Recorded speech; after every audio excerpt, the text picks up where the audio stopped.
قال رب اجعل لي آية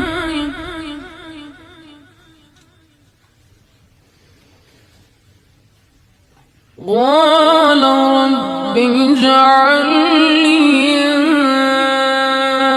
آية قال رب اجعل لي آية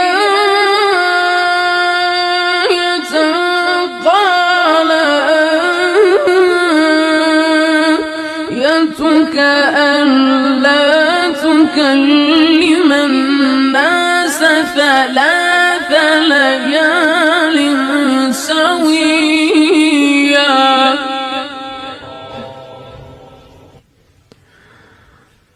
فخرج على قومه من المحراب فأوحى إليهم أن سبحوا بكرة وعشيا